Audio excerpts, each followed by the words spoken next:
नमस्कार, बहुत स्वागत आपका। सच में धड़क देख रहे हैं आप, आपके साथ मैं हूं पूनम। राजस्थान की मरुधरा का गहना कहे जाने वाली पचपदरा रिफाइनरी में आज दोपहर भीषण आग लग गई।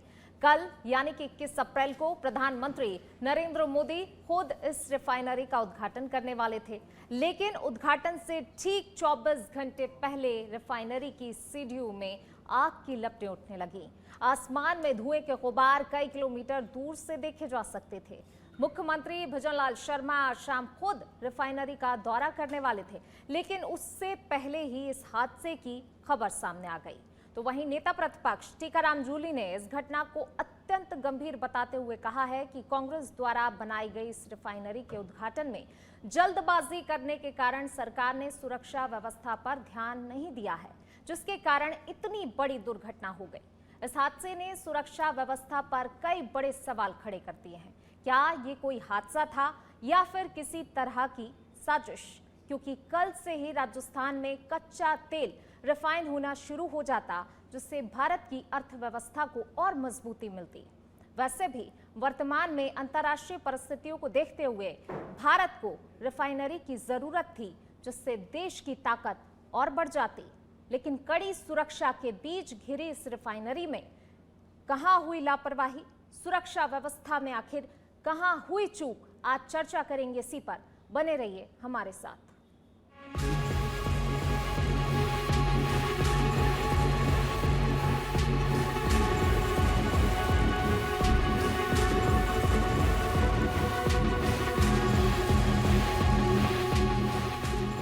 देखिए, पचपदरा रिफाइनरी का कल उद्घाटन होना था, लेकिन उससे पहले ही आज उसमें आग लग गई, विस्फोट हुआ, जो मैं समझता हूँ बहुत गंभीर और चिंताजनक बात है कि ऐसी स्थिति क्यों बनी।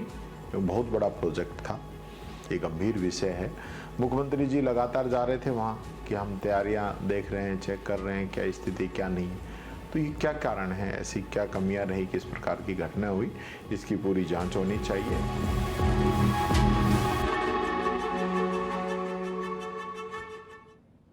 तो देखिए, प्रधानमंत्री नरेंद्र मोदी के दौरे से ठीक एक दिन पहले इस तरह की घटना होना कहीं ना कहीं लाजमी भी है। सवाल उठना कि आखिरकार क्या कोई चूक है, साजिश है, तमाम तरह के सवाल उठ रहे हैं। करेंगे आज इसी पर चर्चा के लिए मेरे साथ तमाम मेहमान भी मौजूद हैं। सबसे पहले परिचय उनका आपसे करा देती हूँ। बीजेपी से अटल खंडेलवाल जी हमारे साथ जुड़ गए हैं। सर, बहुत स्वागत आपका। कांग्रेस से पक्ष रखेंगे पौरुष भारद्वाज जी, सर बहुत स्वागत आपका। साथ ही योगेंद्र जोशी जी, पूर्व पुलिस अधिकारी हमारे साथ जुड़ गए हैं, सर बहुत स्वागत। और वरिष्ठ पत्रकार के तौर पर श्याम सुंदर शर्मा जी हमारे साथ जुड़ गए, सर आपका भी बहुत स्वागत आपका। अटल जी, सबसे पहले आप ही के पास आना पड़ेगा, क्योंकि देखिए बहुत बड़ी चूक इसे कहा जा रहा है। जल्दबाजी थी या कोई और कारण? क्या हुआ इतनी बड़ी जो है घटना घटित हो जाती है, वो भी तब कि जब प्रधानमंत्री नरेंद्र मोदी जो है उद्घाटन करने वाले थे 21 अप्रैल को, यानी कि कल ठीक 24 घंटे पहले ये घटना घटित होती है। आखिरकार देखिए, बार बार जांच भी की जा रही होगी, तमाम प्रोटोकॉल जो है उनका पालन किया जा रहा होगा, लेकिन कहीं ना कहीं इतनी बड़ी घटना हो जाना, सवाल उठना लाजमी भी है। देखिए, घटना तो निश्चित रूप से दुर्भाग्यपूर्ण है। और देखिए, टीकाराम जूली साहब का आप अगर अभी जैसा आपने दिखाया कि उन्होंने कहा कि गंभीर विषय है, चिंताजनक है, बात ठीक है, लेकिन फिर उन्होंने एक बात कही कि जल्दबाजी में, अब पता नहीं टीकाराम जूली साहब जैसे मैं इन्हें बड़े सजीदा रूप में लेता हूँ, लेकिन कहते हैं जैसों के पास बैठोगे वैसी सी आपको आदत सी लग जाएगी। तो अभी उन्होंने कहा जल्दबाजी। एक बात बताइए, 2005 में शुरू हुई परियोजना जिसका प्रस्ताव 2005 में आया, इनके 2 कार्यकाल बीत गए, लेकिन वो शुरू नहीं हो पाया।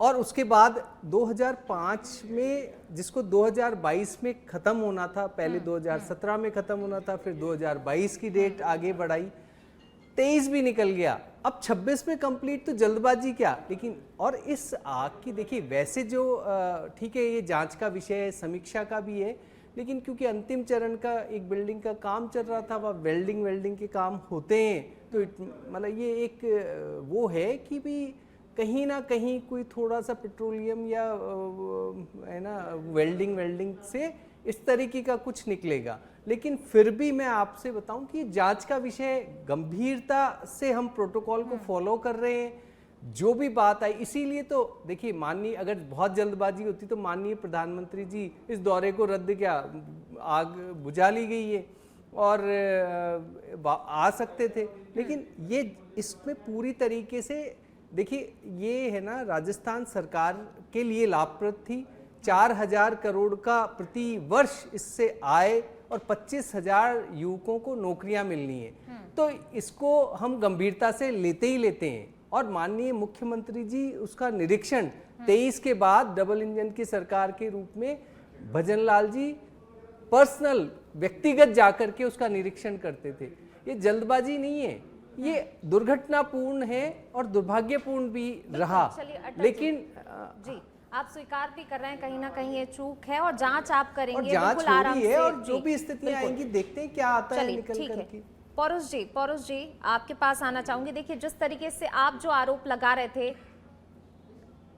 चलिए श्याम सुंदर जी मैं आपका रुख करना चाहूंगी। देखिए कहाँ आखिरकार खामी नजर आ रही है, या टेक्निकल प्रॉब्लम, या फिर ये कह सकते हैं मानवीय फॉल्ट इसे माना जाए, मानवीय लापरवाही माना जाए। आखिरकार देखिए निरीक्षण समय समय पर किया जा रहा था, पूरे प्रोटोकॉल जो है उनका पालन किया जा रहा था, फिर आखिरकार इतनी बड़ी घटना हो जाती है। प्रधानमंत्री नरेंद्र मोदी का कल दौरा होने वाला था, ठीक उससे पहले कहीं ना कहीं देखिए इस अगर रिफाइनरी का उद्घाटन होता, सब कुछ ठीक रहता तो देश की आर्थिक स्थिति को मजबूती मिलने में एक बड़ा कदम इसे माना जा रहा था। जैसा कि अटल जी ने भी कहा कि देखिए कई लोगों को रोजगार यहाँ पर मिल जाता, बहुत सारे रास्ते खुलने वाले थे। लेकिन अब कहीं ना कहीं जिस तरीके से ये घटना सामने आई है, क्या मानते हैं आप, किस कारण से कहीं चूक है?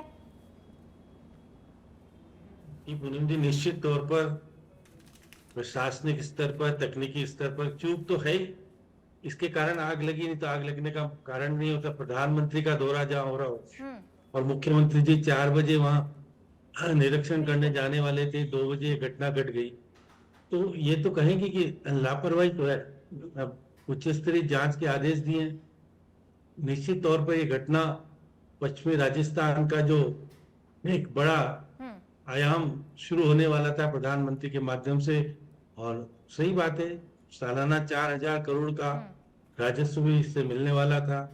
अभी फिलहाल तो ब्रेक लग गया है। अब कब वापस से इसका उद्घाटन की तारीख तय होगी, ये तो अभी जांच के बाद तय होगा कि किस तरह की नुकसान, कितना व्यापक पैमाने पर 2 यूनिट जो कच्चे तेल से और प्रोसेसिंग दिखाने वाले थे प्रधानमंत्री जी कल, इस देश की जनता को दिखाने वाले थे कि हम कच्चा तेल से किस प्रकार से पेट्रोलियम बनाते हैं, ये सब प्रदर्शित होने वाला था। लेकिन आज की घटना ने निश्चित रूप से हम पूरे देशवासियों को, खास तौर पर राजस्थान और पश्चिमी राजस्थान के लोगों को, ये तो बात है, चिंतित है। ये जिस प्रकार का घटनाक्रम हुआ है ये गंभीर भी है, चिंता का विषय भी है, जिस प्रकार का कृत्य हुआ है। और देखिएगा, मैं फिर कह रहा हूँ, बार बार अटल जी बार बार कह रहे थे, प्रतिपक्ष को सवाल उठाने का तो जिम्मेदारी है उनकी, उठाना भी चाहिए उनको। आप ऐसा घबरा क्यों रहे हैं? कोई मुख्यमंत्री ने जाकर के गड़बड़ी नहीं की। प्रशासनिक स्तर पर जो काम कर रहे थे वो थोड़ी चाहते थे कि प्रधानमंत्री उद्घाटन नहीं करे। घटना तो होती है, घटना हो गई, लेकिन ये भी बात सही है कि घटना ऐसे वक्त पर हुई जबकि ना तो मुख्यमंत्री मौजूद थे ना प्रधानमंत्री मौजूद थे। अगर मुख्यमंत्री रहते और चीफ सेक्रेटरी 3 बजे पहुंच गए थे घटना स्थल पर, जिस प्रकार से, ये निश्चित रूप से चिंता का विषय है। जैसे मुख्यमंत्री जी ने कहा है कि हम शीघ्र इसको, इस प्रकार से क्या हो सकता है, सारी बातें पेट्रोलियम मिनिस्ट्री ने अब कह दिया स्पष्ट रूप से, प्रधानमंत्री नहीं आ रहे। तो हाँ, ये घटना हम सबको सबक देने वाली है। आने वाले समय में रिफाइनरी की कमियों को दूर करने का एक जिस प्रकार से मैप तैयार करेंगे, रोड मैप जो बनेंगे, प्लान तैयार करेंगे, तो ये बात कही जा सकती है कि उसमें 13 यूनिट है, 4 यूनिट देखिए प्लास्टिक पेट्रोलियम उसकी है। तो ये सब चीजें हैं जिस प्रकार से देश का एक बड़ा रिफाइनरी जो राजस्थान में वर्षों बाद, देखिएगा बार बार ये कहा जा रहा है कि भाई कांग्रेस इसको शुरू करने में देरी कर गई। भाई ये भारत सरकार का संयंत्र है, भारत सरकार का देखिए HCL इसका काम कर रहा था, कोई राजस्थान सरकार तो काम कर नहीं रही थी इसमें। तो इसलिए आरोप आपको अटल जी सोच समझ के लगाइए। कांग्रेस के ऊपर आरोप लगाने से कुछ होगा नहीं। अशोक गहलोत श्रेय लेना चाहते थे, अशोक गहलोत श्रेय ले नहीं पाए। वो भी कई बार जाकर के समीक्षा बैठक करके कह के आए थे कि जल्दी बनाओ, जल्दी शुरू करो, नहीं बना पाए। लेकिन जो घटनाक्रम हुआ, जिस प्रकार से सारे देशों में युद्ध हुआ और जिसका परिणाम है कि हमको रिफाइनरी जल्दी मिलने का विश्वास बिना, और प्रधानमंत्री जी ने कहा मैं उद्घाटन करना चाहता हूं, तो ये कार्यक्रम बना। देखिए, जल्दबाजी का आरोप लगाने के बजाय हमको सबको गंभीरता से लेना चाहिए कि भाई ये इतना बड़ा प्लांट था, 80,000 करोड़ का षड्यंत्र जिस प्रकार से शुरू होने वाला था, शुरू होने से पहले कितना नुकसान हुआ, कितने नहीं हुआ, क्योंकि 26% का नुकसान तो राजस्थान सरकार के हिस्से में भी आने वाला है, क्योंकि बाकी का हिस्सा तो उधर है। तो हम कह सकते हैं कि ये निश्चित रूप से एक बड़ा चिंता का विषय है, और जो राजस्थान के पश्चिमी इलाके को बहुत विकास की दृष्टि से तेज गति देने वाला था, उस पर फिलहाल ब्रेक लगाया। अब कितने 6 महीने, 4 महीने, 3 महीने किस प्रकार से होगा, किस प्रकार से वो दोनों यूनिट वापस से नीचे के स्तर से शुरू किया जाएगा, सारा क्या मशीनें जली है, किस प्रकार का नुकसान हुआ है। हाँ, कैजुअलिटी तो नहीं हुई है, लेकिन हाँ, व्यापक पैमाने पर नुकसान राजस्थान सरकार को भी हुआ है, और जिस प्रकार से पेट्रोलियम मिनिस्ट्री की जो उपक्रम है उसको भी हुआ है। तो हाँ, ये कहा जा सकता है कि अब आने वाले समय में इस रिफाइनरी में जो कहते हैं कि 3% या 4% काम बाकी था, वो भी पूरा हो जाएगा। अब वो कह सकता हूं कि प्रधानमंत्री जो कल दिखाने वाले थे, और पश्चिमी बंगाल का चुनाव 23 तारीख को मतदान भी होना था, अब मतदान पर इस तरह से असर जाएगा, क्योंकि देश की जनता को प्रधानमंत्री दिखाना चाहते थे कि इस प्रकार से हम रिफाइन करेंगे। तो एक राजनीतिक, तो हर राजनीतिक पार्टी करना श्याम सुंदर चाहती जी, है। इसको ये जरा नहीं कि आपसे आप बाद में बीजेपी डीप में भी समझूंगी। देखिए कि इसका असर क्या हो सकता है, क्या इसका असर जनता पर भी पड़ेगा, कितना प्रभाव छोड़ सकती है, ये चीजें मैं आपसे समझूंगी। लेकिन पौरुष जी का रुख कर लेते हैं। पौरुष जी, जिस तरीके से देखिए विपक्ष की तरफ से आरोप लगाए जा रहे हैं जल्दबाजी के कारण हुआ ये सब, लेकिन अटल जी का कहना ये है कि देखिए जल्दबाजी कहीं नहीं थी, प्रोटोकॉल का पालन किया जा रहा था, तमाम जो काम है वो किए जा रहे थे, निरीक्षण समय समय पर हो रहा था, यानी कि कोई जल्दबाजी नहीं थी। और अगर जल्दबाजी करनी होती तो देखिए आग पर काबू पा लिया गया, सब कुछ ठीक हो गया है। वहां पर प्रधानमंत्री जाते, उद्घाटन कर देते कल, लेकिन उन्होंने कैंसिल कर दिया है।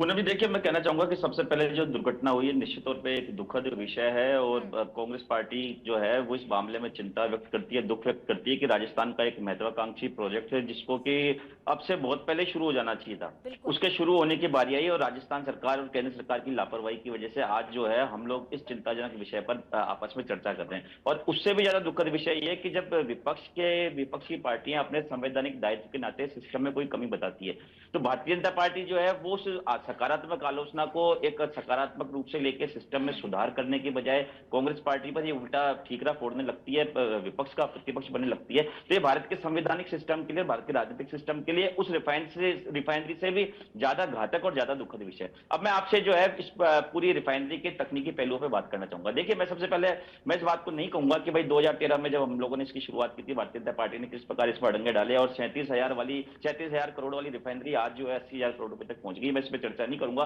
परंतु चूंकि अब कल जो उद्घाटन होना था, देखिए इसमें 3 चरण जो है वो उसका पालन होना चाहिए था, और उसके बाद में फिर जो है ये रनिंग कंडीशन में आती है, प्रधानमंत्री जी को इसका उद्घाटन करना चाहिए था। मैं पूछना चाहूंगा कि क्या जल्दबाजी में इसमें कमीशनिंग प्रोटोकॉल होता है, इसके अंदर जो रिफाइनरी होती है उसमें कमीशनिंग प्रोटोकॉल होता है, जिसके कई हिस्से होते हैं। मेरे पास जानकारी आ रही है कि कमीशनिंग प्रोटोकॉल इसका नहीं हुआ। उसके बाद देखिए प्रधानमंत्री जी जब उद्घाटन करने के लिए, तो क्या उससे पहले इसका सेफ्टी ऑडिट हुआ, क्या इसको फिटनेस सर्टिफिकेट संबंधित एजेंसियों के द्वारा जारी किया गया? हमारे पास जैसी जानकारी आ रही है कि इस मामले में घोर लापरवाही बरती गई। प्रधानमंत्री जी को चूंकि जैसा कि उनकी आदत है कि वो कहीं पे निगाहें, कहीं पे निशाना, चुनाव कहीं होते हैं और कहीं दूसरी जगह जाकर के वो संदेश देते हैं। उस प्रकार से देखिए कि पश्चिम बंगाल के चुनाव में राजस्थान से संदेश देने के लिए राजस्थान की जनता के धन का किस प्रकार दुरुपयोग किया गया कि बिना सेफ्टी के पैरामीटर्स को पूरा करे, सिर्फ बंगाल में मैसेज देने के लिए जो है उसको इस प्रकार चालू किया गया। सबसे बड़ी बात हमें चिंता, कहते हैं कि धन चला गया वापस आ जाएगा, पर जान चली जाएगी तो वापस छोड़ आएगी। कांग्रेस पार्टी इस बात पर चिंता व्यक्त करती है कि कल देश के प्रधानमंत्री और देश के मुख्यमंत्री सहित तमाम प्रशासन वहां पे मौजूद रहने वाला था। ईश्वर नहीं करते, भगवान नहीं करता कि ये घटना आज जो घटी है, घटना अगर कल घट जाती तो हमारा पूरा देश पूरे विश्व को क्या मुंह दिखाता कि हमारे यहाँ पे इतनी लापरवाहियां, और वो भी खास करके एक राजनीतिक श्रेय लेने के लिए हम लोग इतनी जल्दबाजी करते हैं कि हम लोग इतनी बड़ी दुर्घटना का हमारा राजनीतिक नेता शिकार हो गया। भगवान को मैं इस मामले में धन्यवाद देना चाहूंगा कि घटना कल की बजाय आज घटी, जो कम से कम प्रिकॉशन ले लेते हैं। और मैं भारतीय जनता पार्टी को इसी बात को निवेदन करना चाहूंगा कि देखिए, विपक्ष को विपक्ष से समझिए, और जनता लोकतंत्र में आपको प्रशासन के ऊपर नकेल डालने के लिए और प्रशासन की खामियां सुधारने के लिए भेजती है, प्रशासन का पक्ष लेने के लिए नहीं भेजती। अगर प्रशासन का पक्ष लेना तो फिर तो हम अधिकारियों को सरकार सौंप देते हैं, हम क्यों चुनाव के ऊपर हजारों लाखों करोड़ रुपया खर्च करते हैं। हम लोग चुनाव जनता इसलिए करवाती है ना कि हम लोग जनता के प्रतिनिधि बन के जाएंगे, प्रशासन को हम जनता के पक्ष में निर्देश भी देंगे, प्रशासन की कोई कमी होगी तो हम उसको सुधारेंगे भी। और संविधान ने परिकल्पना दी कि विपक्ष आपको उसमें सहयोग करेगा, विपक्ष उस प्रशासन की कमी बताएगा आपको, और आप उसको सकारात्मक आलोचना को सकारात्मक रूप से लेकर के आप उस काम को आगे बढ़ाएंगे। तो आपको जिसकी चौकीदारी करने के लिए भेजा था, आप तो उन्हीं के पहरेदार बन गए, और आप तो जनता के हित में आपको जाना चाहिए था। तो आप तो जनता के जो विपक्ष ने, जनता ने जिस विपक्ष को चुन के भेजा, आप उसी के ऊपर बंदूकें तानते हो। आपको प्रवृत्ति सुधारनी चाहिए, जब तक आप अपनी प्रवृत्ति नहीं सुधारेंगे तब तक सुधार नहीं कर सकते। मैं इस बात को कहना चाहूंगा।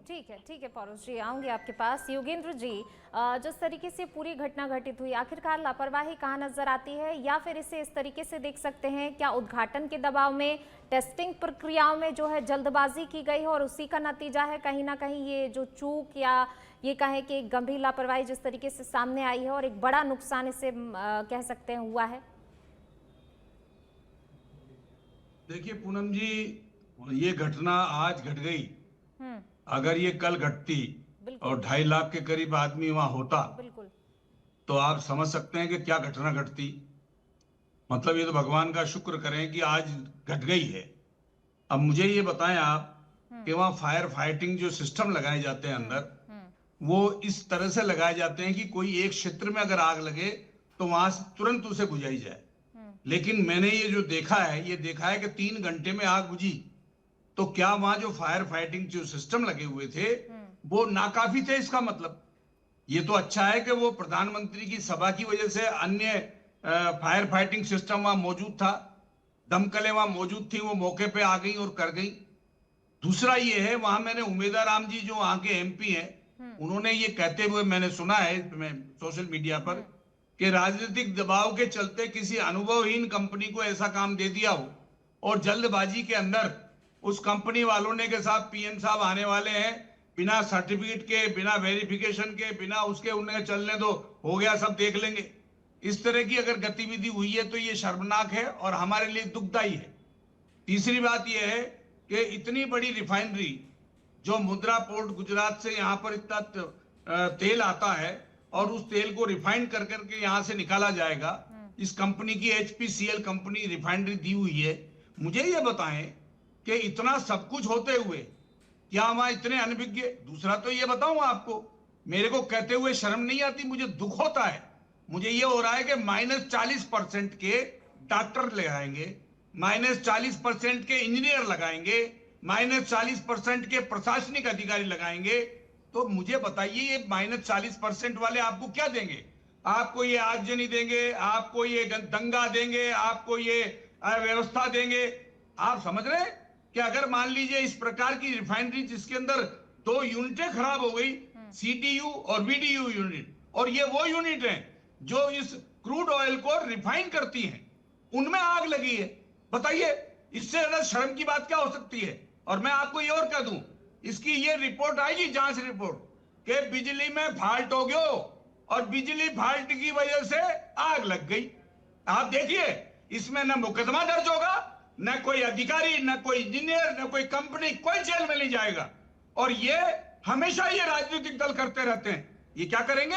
उसको निलंबित कर देंगे, उसको सस्पेंड कर देंगे, उस कंपनी का 10 लाख रुपए जुर्माना लगा देंगे, उसके ये कर देंगे। अरे भाई, मुकदमा दर्ज करिए। ये आग कैसे लग गई? कौन इसका जिम्मेदार है? करना यहाँ पर गंभीर लापरवाही है। योगेंद्र जी, आऊंगी आपके पास, अटल जी से जवाब ले लेती हूँ। अटल जी, देखिए, पौरुष जी को आपने सुना, कहीं ना कहीं देखिए बहुत सारी खामियां हैं जो नजर आ रही हैं। आप लोग उद्घाटन करना चाह रहे थे, अच्छी बात है कि कहीं ना कहीं विकास के लिए आप लोग सब कर रहे हैं, लेकिन जरूरी ये भी हो जाता है ना कि आप सुरक्षा मानकों का पूरी तरह पालन करें, उन चीजों का ध्यान रखें। क्योंकि देखिए, आज ये घटना घटित हो गई, अगर यही घटना कल होती तो क्या होता? ये भी एक सोचने वाली बात है, ये भी दूसरा पहलू है। देखिए ऐसा है पूनम जी, पहली बात तो ये जो भी मतलब अंदेशा जता रहे हैं कि ऐसा हुआ होगा, वैसा हुआ होगा, ये सब इनके या तो इनके पुराने अनुभव हैं या फिर ये। मैं आपको एक और बताता हूँ पूनम जी, मैं बेसिकली अतिथि सत्कार का स्टेट प्रोटोकॉल ऑफिसर भी हूँ, तो मुझे कई बार प्रधानमंत्री जी का आतिथ्य के रूप में स्वागत के लिए मेरे को प्रोटोकॉल देखना पड़ता है। ये जैसा कह रहे हैं, आपको पता है एसपी जी प्रधानमंत्री जी आते हैं उससे कुछ दिन पूर्व आ जाती है, एक उनकी पूरी की पूरी टेक्निकल पीपल्स आ जाते हैं, बहुत सारे जिस जगह होता है, और एक एक सुरक्षा मानक मतलब 1.001% भी इस तरह की चूक नहीं हो सकती। लेकिन आप समझिए, हाँ बिल्कुल, अगर वो प्रोटोकॉल के हिसाब से है, वो प्रोटोकॉल के हिसाब से ही होता है। अब देखिए, सुनिए, अब उसके अंदर क्या है वो तो जांच का विषय है, लेकिन दुर्घटना का मतलब होता है कि ऐसी चीज जो उसी प्रोटोकॉल में कोई भी एक कारण ऐसा अलग सा जिसके ऊपर की परिस्थितियां या हमारा अंकुश नहीं था, ऐसा कुछ, ऐसी ही कोई बात आएगी सामने।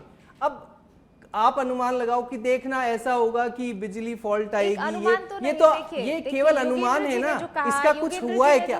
फायर फाइटर सिस्टम की कमी नहीं, एक और बात बताइए पूनम जी, आपको कैसे पता पेट्रोलियम वाली वो स्थिति है, वहां पर क्या हुआ होगा और किस तरीके से वो कितना अनकंट्रोलेबल होता है? आपके पास कोई अपडेट आया? देखिए अभी तक जांच, देखिए बहुत, देखिए जो कहा टीकाराम जूली साहब ने कहा कि भाई गंभीर विषय है, बिल्कुल एक्सेप्टेड, चिंताजनक है, बिल्कुल एक्सेप्टेड, लेकिन ये जिस तरीके से जली हैं, क्या कह रहे हैं, 2 यूनिट जो जली हैं उनको लेकर कोई तो जानकारी आई होगी कि टेक्निकल फॉल्ट था या अभी तक किसी भी व्यक्ति को वहां प्रवेश नहीं दिया जा रहा, और इसकी जांच को दे दिया गया है कि भाई है ना हाई लेवल पे जांच हो, और ये कल तक स्पष्ट हो जाएगा कितना नुकसान है, क्या क्या हुआ, कैसे हुआ, क्या जांच हुई। लेकिन आप इसको बड़े सहजता से आप अब डिलीवर मत कीजिए कि ये सुरक्षा के मानक कम रहे, हमने उससे सुना था, इससे कहा था, समय की कमी है, बिल्कुल है ना, ये संभव नहीं होता। पौरुष जी क्या कहेंगे? देखिए और इसको कहा तो जा रहा है पूरे मानकों का पालन किया जा रहा है, ठीक है, राजनीति नहीं करनी चाहिए ऐसे मुद्दों पर, क्या विषय नहीं, ठीक ये है, हमारे ठीक है, यहाँ पर पौरुष जी लॉस है, इसको हम एक्सेप्ट भी कर रहे हैं। देखिए अटल जी, एक मिनट, अटल जी ने जैसा कि बताया कि भाई प्रधानमंत्री जी के प्रोटोकॉल में जो है वो सारे अधिकारी, तकनीकी अधिकारी और एसपीजी अधिकारी पहले आ जाते हैं, और उसके बावजूद ये घटना घट गई, तो ये और भी ज्यादा चिंता का विषय इस मायने में कि हमने अनेकों हवाई दुर्घटनाएं देखी है, और उन हवाई दुर्घटनाओं का निष्कर्ष ये निकलता है कि साहब जो वीआईपी बैठा हुआ था उसने जबरदस्ती पायलट में दबाव डाला कि मौसम खराब होने दो, मुझे तो वहां पे जाना है। तो कहीं ऐसा तो नहीं कि प्रधानमंत्री जी जो है ठीक है, चलिए आप सभी मेहमानों का शुक्रिया इस चर्चा में शामिल होने के लिए। समय की कमी थी, माफी चाहूंगी आप सभी से। फिलहाल बहुत बहुत शुक्रिया आप सभी का इस चर्चा में शामिल होने के लिए। मुझे दीजिए इजाजत, आप देखते रहिए सच बेधड़क। नमस्कार।